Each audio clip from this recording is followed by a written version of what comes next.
Welcome to this webinar focused on the evolution of the Microsoft partner landscape and ecosystem in Ireland. Earlier this year, IDC conducted a global partner survey for Microsoft, plus more than 50 in-depth partner interviews across Europe. What we're going to do today is give you some data insights from the survey results, plus some background on the Irish technology market, and some of the key takeaways from the partner interviews that we conducted in Ireland. Combined together, this information will provide you with a current perspective on the Microsoft partner ecosystem, but also the opportunity that exists, and also highlight some of the potential paths to enhance growth and profitability open to partners. My name is Stuart Wilson. I'm the Senior Research Director for EMEA Partnering Ecosystems at IDC. I've been with IDC for 3.5 years now, but have been covering partnering, ecosystems, channels, and alliances for 20 plus years around the world. There's never been a more exciting time to be covering partnering as a business discipline. There are huge amounts of innovation that are happening within the wider partner landscape, and the evolution that's happening is happening faster and faster. New ecosystem models, new go-to-market motions, new business opportunities. But how partners engage, work, and align themselves with key vendors such as Microsoft is becoming a real factor in determining their business success moving forwards. What we're going to focus on today can be broken down into 4 areas. We're going to start with some insights on Microsoft's position as a vendor within the EMEA partner landscape. We'll be doing this using some fresh data from IDC's own 2022 partner survey, but we're also going to include some key takeaways from the Microsoft partner survey that we conducted as well.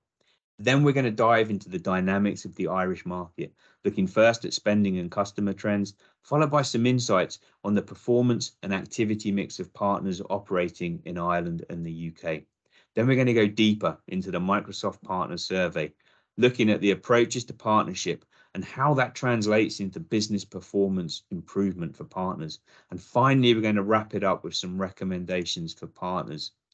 So let's start by looking at Microsoft's position as a vendor within the wider EMEA partner landscape. IDC's own partner survey took place between June and September 2022. We interviewed 800 plus partners across the entire EMEA region, a wide variation of business models and activity mix. What we continue to see is strong momentum for Microsoft in terms of the number of partners working with Microsoft. But what we also see is the level of commitment that partners display to Microsoft is becoming stronger. In total, 53% of all the partners in the survey were participating in Microsoft's partner program already. And of this 53%, half of them said Microsoft is our number one most important strategic vendor partner in our portfolio. This is a very important statistic that shows high levels of commitment. But what we also see is that the momentum that Microsoft has with partners continues to grow too. For the partners not currently working with Microsoft in the survey, 14% of them said Microsoft was the first choice vendor that they were looking to add to their portfolio. In terms of the Microsoft partner survey that we carried out, this included 288 European partners as part of a global sample of 774. And what we saw was the partner economic performance, the strength of a partner's business model. It really varied according to what they actually did and their activity mix as well.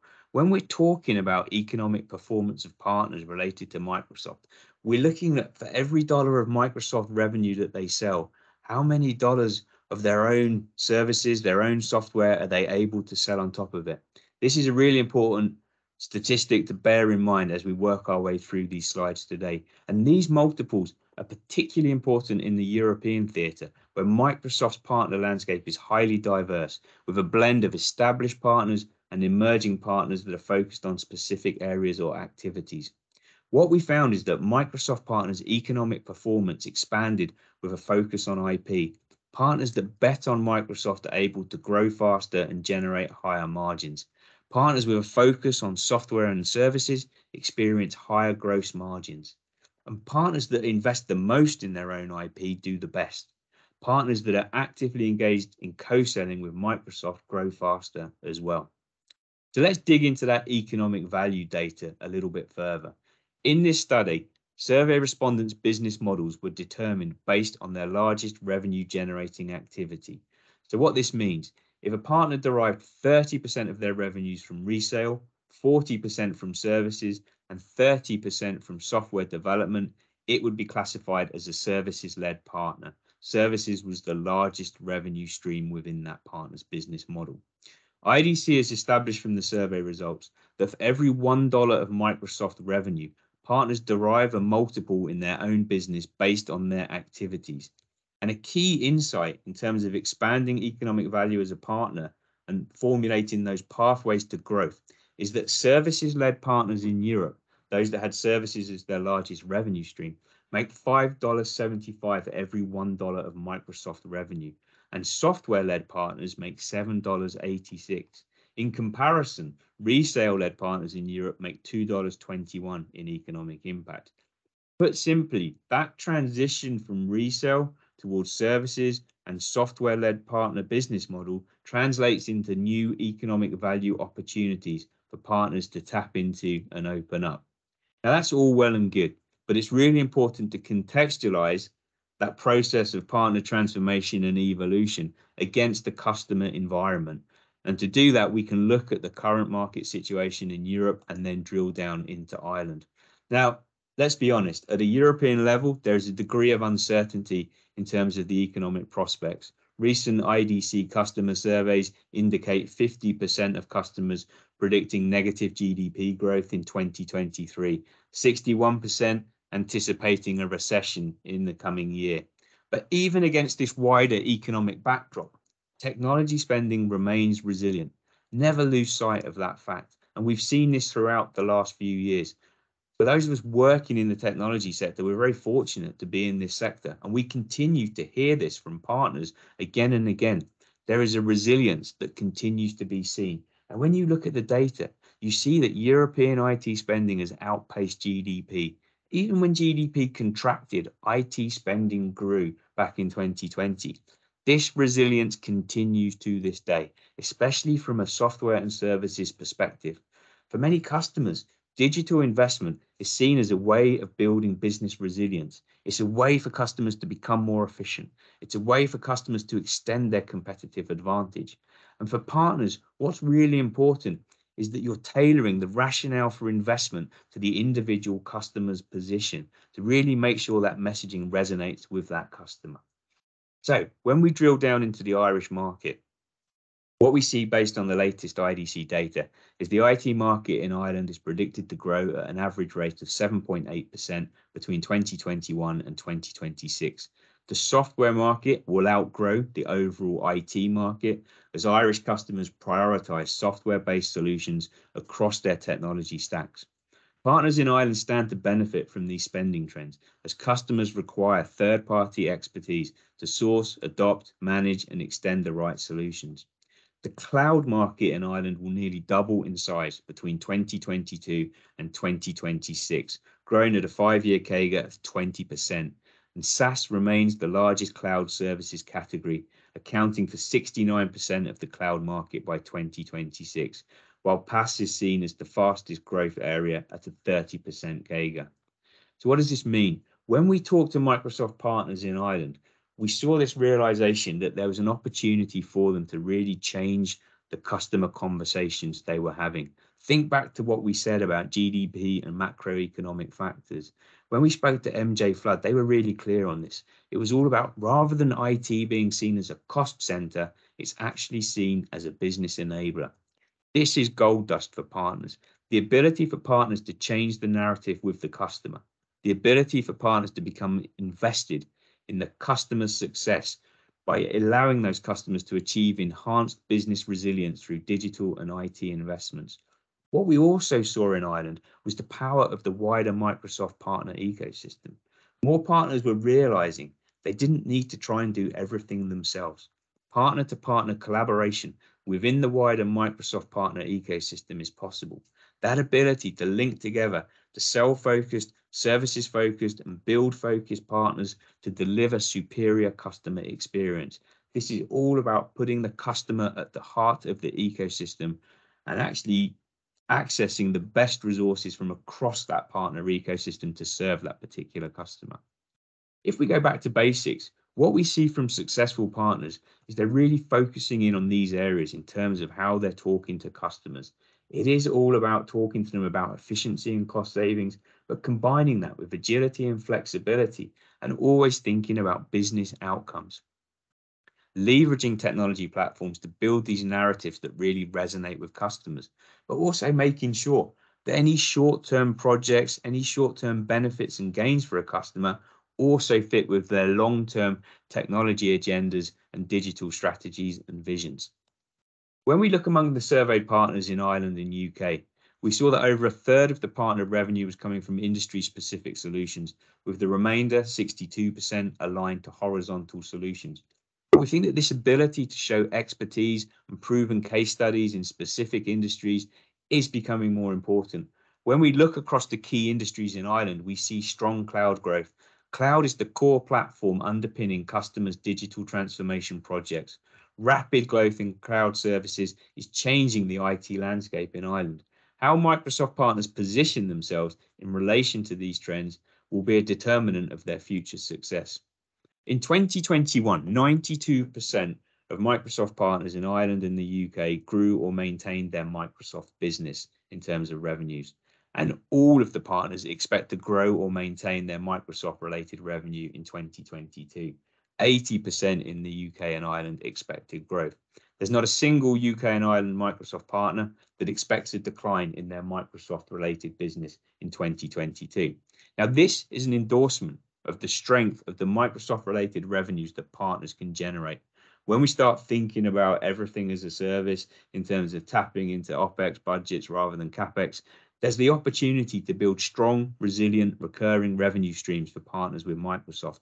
Plus, there are upsell, cross-sell opportunities, service attach opportunities as partners engage with more of the Microsoft technology stack and actually bringing that to life within their customer environments. When we look at partner activity mix, we split this into three main categories: sell, serve, and build. Sell is reselling or influencing the sale of third-party products and services. Services, providing own technology-related services. And build, engaging in software development activities. What we see with partners in Ireland and the UK is that the vast majority span two or more of these categories. We also see how prevalent services has become. 92% of partners selling their own services, 74% selling third-party products and services, and 44% engaged in build. We see a quarter of all Microsoft partners now spanning all three activity areas and 61% spanning two. Partner business models are increasingly fluid and dynamic and need to be assessed and reviewed constantly. Your activity mix as a partner is not fixed. What you're doing today may not be what you're doing and focusing on tomorrow. It's really important to follow the opportunities, think about margin potential, but also think about where your customers are going and how their demands are changing as well. So let's dive deeper into the business models of Microsoft partners. And for this, we're going to look at some of the wider European level data to see the trends that are coming out of that bigger sample size. What we see here is that different partner business models translate to different outcomes in terms of both margins achieved and expected revenue growth. Business model focus translates into differentiated business outcomes for partners. Let's look at gross margin and revenue growth for Microsoft business of partners, and let's see how that differs depending on their focus. Microsoft partners with a higher IP focus tend to generate higher margins. Services and software-led partners in Europe are more profitable, operating at 26% and 32% gross margins respectively, compared with 18% for resale-led partners.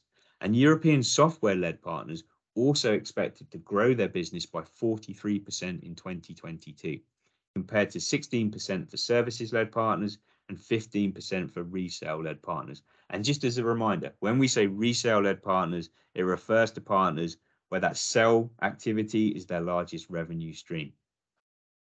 What we also see from the survey data is it underscores the fact that partner investments in IP are consistently linked to positive economic outcomes for partners. Partners that invest more than 10% of their revenue in IP development see faster revenue growth compared to partners with lower investment levels of 10% or less. Put simply, Partners that invest more in developing their own intellectual property are growing faster and also expect to continue growing faster. And we start to see more and more partners emphasizing this in their own strategy and their own business roadmap. And it's very easy for us to talk about investing in IP. And quite often the follow-up question is, well, what does that actually mean? It brings us quickly around to this question of what constitutes own IP as a partner. When we look at where partners are focusing their investment in developing IP, we see some interesting trends. Building out consulting and professional services and SaaS offerings forms a major part of this trend. The efficiency that SaaS offerings provide and the ability to scale in a non-linear fashion is critical. We see that in the quote from the interview that we did with Codec. The quote said, "We're developing specific tooling to automate movements to the cloud and creating a cloud infrastructure business that allows us to scale without having to add headcount." Building IP as part of high-value services provision is where most investment goes. This is all about repeatable services and consulting methodologies, often supported by own software that provides a solid growth platform for partners. What became clear as we analysed the data from the survey is that commitment really matters in terms of partner performance. Partners with a deeper commitment to Microsoft in their business model achieve superior profitability and have higher revenue growth expectations. Let's take a look at that chart on the left here and unpack what it really means. We've been deep inside this data for a couple of months now, but if you're seeing this for the first time, it's worth explaining what these charts are actually referring to. So if you look at the chart on the left, what we see is that partners that generate more than 75% of their total revenues from Microsoft-related business are achieving gross margins of 30% for that Microsoft business. Whereas partners that generate less than 25% of their total revenues from Microsoft business achieve gross margins of 14% on average for that Microsoft business. The greater the commitment to the Microsoft business, the greater the profitability. And it's a similar story in terms of expected growth rates. The deeper the commitment that a partner has to Microsoft, the higher the expected growth rate. What does this say? For us, it tells a story that for many partners, balancing multiple competing vendors within a portfolio is becoming harder. And this is a trend we're also seeing play out, that it's becoming much easier for vendors to invest in and dedicate resources to partners that are highly committed to them. It makes perfect sense. And we do see a real correlation here as well.